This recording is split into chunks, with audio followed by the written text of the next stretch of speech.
남들은 다 그러니까 입사 원서 이렇게 쓰다 보니까 그 광고가 하나 나오는 게 한국 영화 아카데미 그래갖고 그 새로 모집하는 거예요. 최초로 무료로 12명 뽑는데 여기다. 그리고 이제 애니메이션을 해야 된다 생각했기 때문에 이 애니메이션을 관련 책자를 찾아봤지만 한국에는 하나도 없었어요. 그래서 이제 이 정독도서관 같은 데 가서 이 원서를 볼 수밖에 없었고 거기서 이제 조금씩 견눈질을 한 어떤 그런 것까지 포함해서 영화 연출을 공부하면 애니메이션을 잘할 수 있으니까. 근데 영화 그게 나온 거예요. 그게 보니까 2달 정도 남은 거예요. 그래서 3차 시험인데 1차는 상식, 그 영어도 봤어요. 토픽 같은 거. 다음에 영화 시나리오 쓰기 2차가. 다음에 3차가 이제 면접 이렇게 되는 거예요. 그러니까 이 영화 상식과 이 토플 이거 통과해야 이렇게 되는 건데 그래서 이제 영화 상식 공부를 하느라고 정독 가서 영화 개론서 뭐 이런 거 막 그 공부했죠. 공부하고 한 10대 1의 경쟁력인가 그랬는데 거의 문 닫고 들어간 것 같아요. 2차 시나리오 시험인데 제가 잘 썼던 것 같아요. 제가 봐도. 왜냐하면 내가 고민했던 그런 게 나왔어요. 그러니까 뭐냐면 단어를 몇 개 줘. 그걸 포함해서 시나리오를 써라. 뭐 이런 거였어요. 그다음에 최종 파이널 면접에서 남들은 다 영화 운동하고 그래서 영화 경험들이 다 있는 사람들이 왔는데 너는 뭔 경험이 있냐? 그래서 그때 얘기를 했죠. 저는 애니메이션 했고요. 애니메이션 연출을 하려면 그게 다 영화 연출을 이렇게 월트 디즈니도 보면 다큐멘터리나 이런 것도 만들지 않아요. 제가 한국의 월트 디즈니가 되겠다. 뭐 이런 식으로 뻥을 쳤던 것 같아요. 그래서 그 12명 된 데 이렇게 포함됐었죠. 뭐 임종재며 뭐 황규덕이며 금희석 뭐 이런 사람 다 영화 운동했던 친구들이어서 그리고 의식이 깬 거죠. 그런 부분에서. 그래서 끊임없이 이 관에서 커리큘럼 짜고 막 그 관에서 그 강사들 데리고 그러니까 우리하고 안 맞는 거야. 김소영 같은 그 학생은 자기 전공 시간을 다 배운 거야. 근데 그걸 가지고 무슨 영화 이론이니 무슨 평론 이론이 뭐 이런 걸 가르치니까 김소영 뭐 유지나 이런 애들이 반발하는 거죠, 당연히. 그다음에 이제 나머지 사람들도 거기 동조하고 그래갖고 보이콧 뭐 커리큘럼 바꾸지 않으면 우리 강의 안 듣겠다. 뭐 이렇게 해서 보이콧하고 막 이랬던 갈등이 많았죠. 아무튼 임종재 졸업 작품이 뭐냐면 황토길이었어요. 그러니까 냄새가 좀 있죠. 다음에 김소영께 겨울공화국이었어요.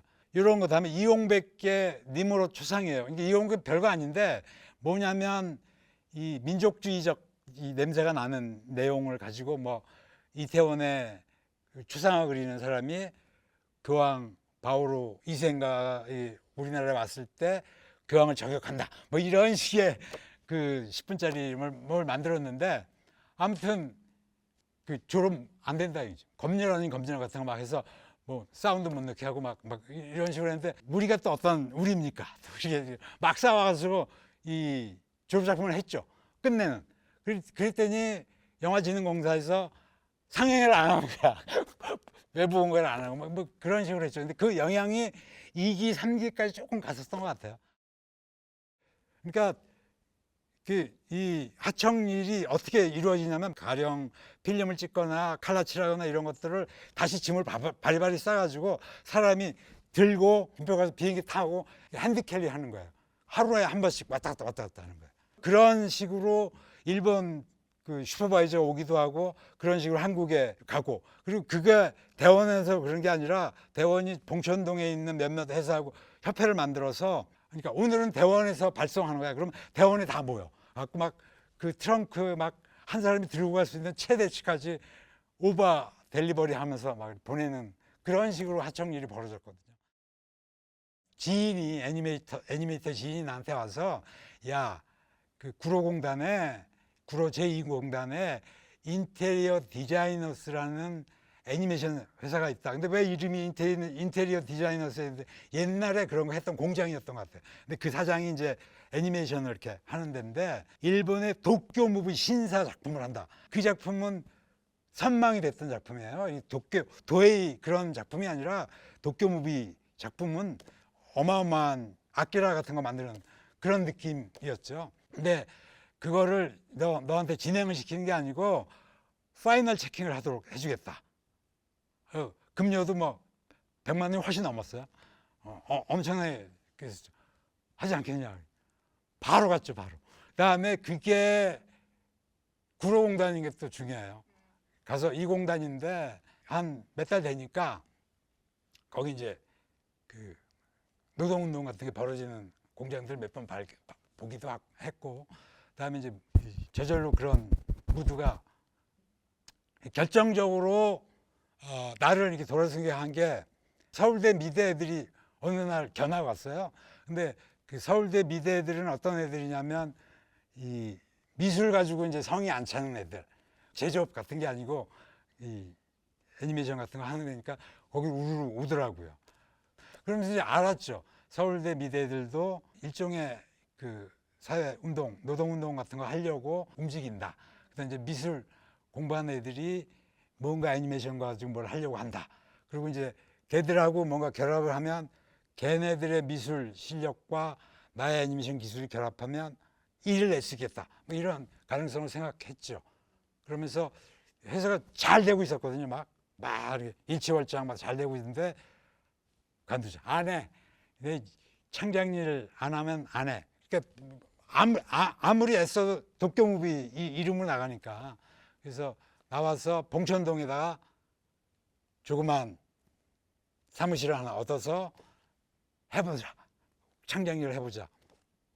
그러죠. 그렇게 하기 위해서는 4명이 결합하는데 100만 원씩 내서 그 400만 원 모아서 일체형 비디오 카메라 하나 사고 그다음에 사무실 얻고 뭐 이렇게 시작을 하죠.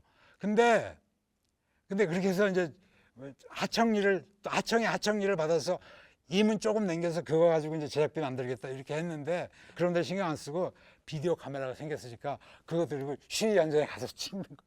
그러니까 그 비디오 카메라를 왜 샀냐면 결혼식이나 이런 거 가서 출사해서 용돈이나 벌어가지고 제작비 마련해서 그렇게 샀는데 시위 현장에서 찍는 거. 그러면서 이제 그때 그 대학 영화연합이라든가 그런 애들이랑 만나서 이렇게 변혁 세계를 기록하는 사람들이 많구나.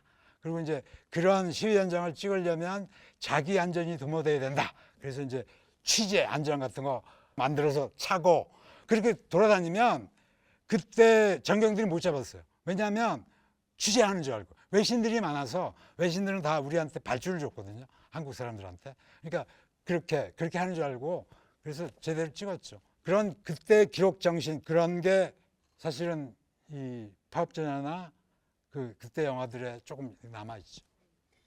그리고 이제 옥금의 나라 해서 이제 옥금의 나라 가지고 이 편집 풍파를 일으켰잖아요. 그런데 아무래도 이제 회수가 많이 됐어요. 그러니까 얘네들이 캐논 스쿠픽이라는 16mm 카메라를 구입한 거야.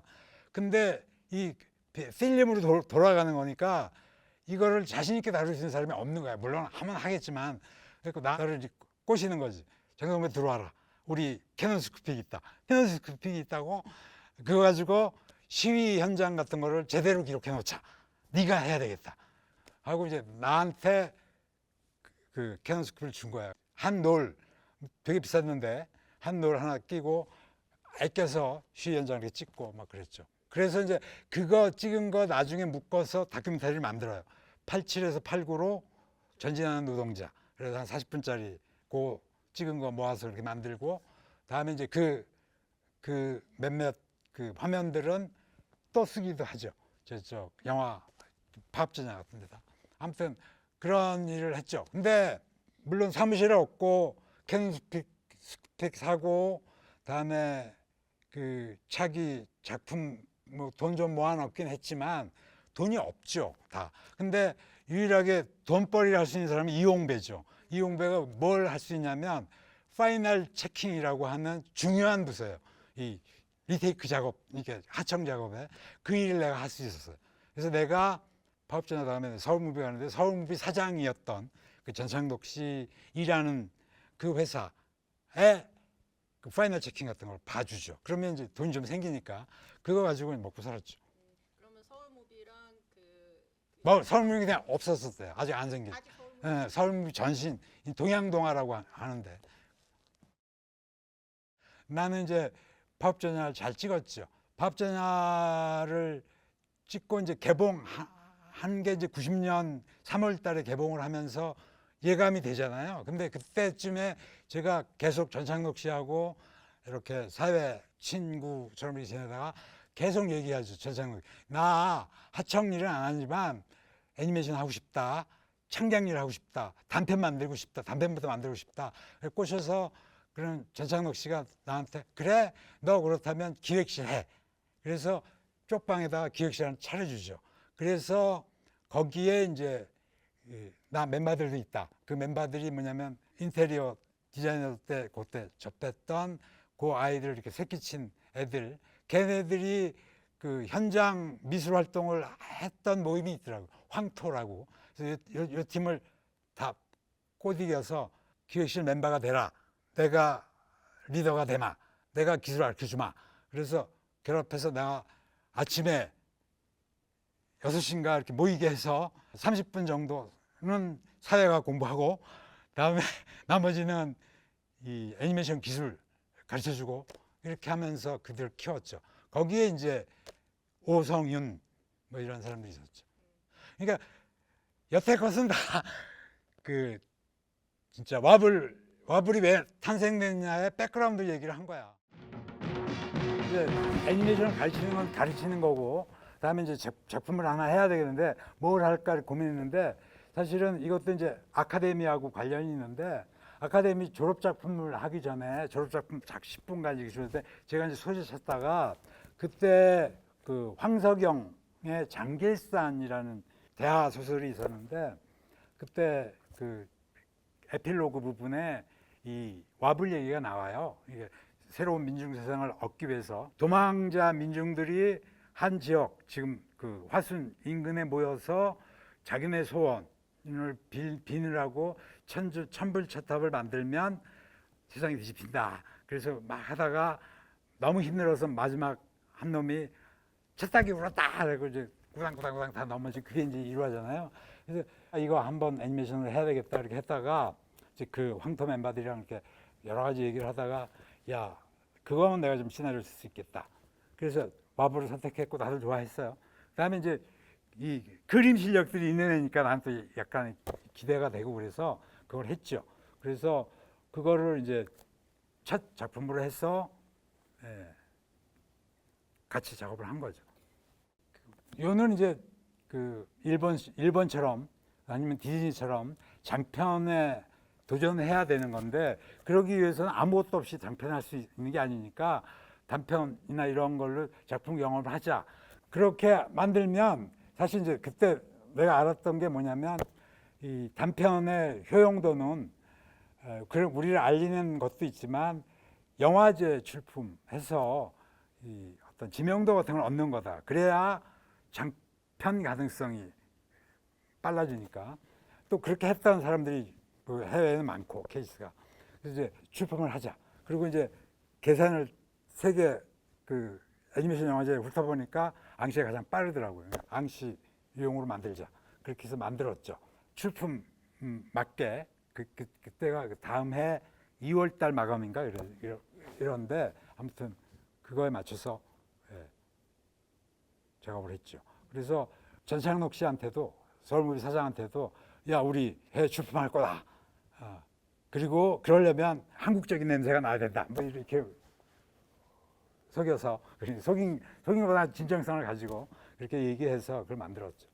사실 아주 진정성 있게 얘기하자면 화순에 못 갔어요. 나중에 이제 만들고 나서는 이제 가봤는데, 아무튼 사진으로 와불은 다 했고요. 중요한 거는 민중들의 모습을 일반 셀 애니메이션처럼 하고 싶지는 않았어요. 그래서 그때 그 이철수 판화가 주는 그 강인함, 그 민중적인 모습, 그런 것들 이제 갖다 쓰려고 했던 거고요. 그다음에 이제 셀로 캐릭터, 아이 캐릭터나 이런 거 만들었는데, 보통은 패곡선을 한 다음에 거기다 매겨칠하는 거잖아요, 컬러를.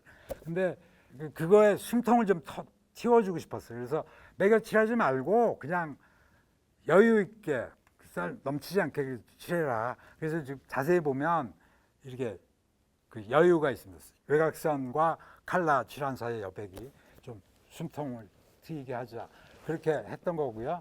다음에 이제 뭐 그림이나 엔딩 그 타이틀백이나 이런 거 다 미대생들이 그 사진 보면서 이렇게 그렸던 거고요.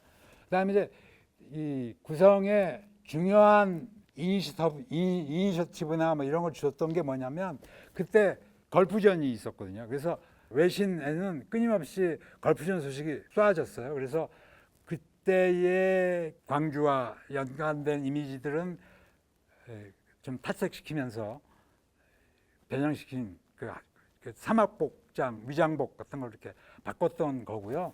그다음에 몇 가지 무슨 이런 민중 일어서는 모습이라든가 이런 거는 그때 그 사회주의 리얼리즘 그런 소개가 많이 됐던 때였거든요. 그래서 보면 그 러시아 쪽의 리얼리즘 계열의 그림들, 민중들이 막 일어서는 깃발 모습이라든가 이런 것들, 다음에 광주, 다음에 걸프전, 백승민의 그 만화, 다음에 이철수 판화 이런 게 다 착종 섞여서 된 거죠. 아마 모든 미술 작업이나 모든 뭐 작품들이 다 현실의 어떤 영향이나 이런 것들을 알게 모르게 받게 되는 거잖아요. 그게 아무리 파인아트이더라도 그런 식인 거였죠. 이 와불은 그런 거였던 것 같아요. 사실은 좀 어깨에 힘을 뺐으면 좋았는데 이게 뭐 언제 또 이런 일을 해봐 그러면서 굉장히 욕심을 냈던 것 같고 짧지만 그렇게 해서 했던 것 같고 그다음에 이제 이게 셀 제작 방식으로 만드는 거거든요. 물론 이제 촬영 감독이나 이런 사람들이 저를 좋아하긴 했어요. 왜냐하면 끊임없이 뭔가 창작을 하려고 하고 그런 고민을 촬영 감독하고도 얘기도 많이 했고 애니메이션 친구이긴 하지만 그랬었던 거에서 이제 내 일은 이렇게 막 맡아서 막 해주려고 하는 그런 게 있어서 끊임없이 했죠. 근데 이 와불이 살아서 일어나야 진정한 민중 세상이 되는 거잖아요. 그래서 그런 걸 어떻게 이렇게 표상화 시킬까 고민을 많이 했던 것 같아요. 그래서 타이틀부터가 뭐 그랬던 것들, 글자 자체가 이렇게 꽉 넘어지는 거. 다음에 엔드에 아이가 와불이에 누워 있지만 와불이 숨쉰다, 심장이 뛴다, 호흡한다, 뭐 그런 걸 보여주려고 했는데 좀 강조가 좀 덜 됐던 것 같지만 그런 거 다음에 그 모습을 하늘에서 내려다 봐야 된다고 생각했기 때문에 이 촬영 카메라가 많이 올라가야 돼요. 그러면 일반 스탠다드 사이즈의 그림보다 이게 4배나 이렇게 커져야 되거든요. 그래서 촬영하는데 조금 번거롭고 그래요. 약간 이렇게 들어 올려야 되니까 그래서 그렇게 했어요. 근데 효과는 잘 났는지 어떤지 모르겠지만 다음에 이제 그 악착같이 사물로 가겠다. 이게 욕심 비슷하게 이런 게 있어서 근데 사물 녹음을 이렇게 한 게 없어요. 그래서 사물패를 불렀죠. 근데 이 사물패가 사실은 집회 가서나 꽝짝꽝짝 치는 거를 잘하지 이게 무슨 음악을 간드러지게 넣거나 이런 거 못 하는 거거든요. 그래서 현대 녹음실에 갔는데 사물패를 불러서 사물이 왔어. 근데 마치고 뭐 이런 게 영화랑 이렇게 서로 맞아야 되잖아요. 매칭이 돼야 되는데 그래서 할 수 없이 그냥 몇 번 치게 했어요.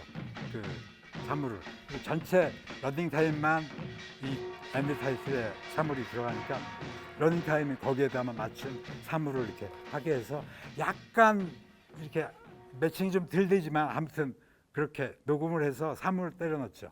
그러니까 욕심이 많았어요. 그런 식으로. 다음에 이제 제가 이 영화 운동했던 필름 애착이 있어서 이거를 35mm로 촬영을 하고 그다음에 16mm로 프린트를 뽑았죠. 그래서 제가 갖고 있었던 이 그 16mm 영상기가 있었거든요. 파업전야 같은 거 틀었을 때 그걸 들고 원하는 곳에 가서 애니메이션 틀어줬죠. 근데 이제 한 번은 YMCA에서 자기네 행사에 어린이날 행사인가 봐. 그래서 뭐 틀어줄 만한 애니메이션 없냐 그래서 야 우리 와불이 있다. 그래서 좋다. 그래서 우리 영상이 다 있고 그래서 가서 틀어줬죠. 애들 강당에 있을 때 틀어줬더니 갖고 이제 다음 날 이제 그 회사에서 자고 있는데 회사 기획실에서 띠링 전화가 오는 거예요. 저 전화를 받았죠. 봤더니 아버지야 어떤 아니말이 그런 영화를 애들 보는 데서 막 틀어주고 그런 게 어디냐고 노발대발 막 하시는 거야. 그러니까 그 사람은 그 반체제적인 영화를 어린이 영화지 거기에 틀었다 이거죠. 그러니까 어처구니 없는데 아무튼 그런 에피소드도 있었습니다.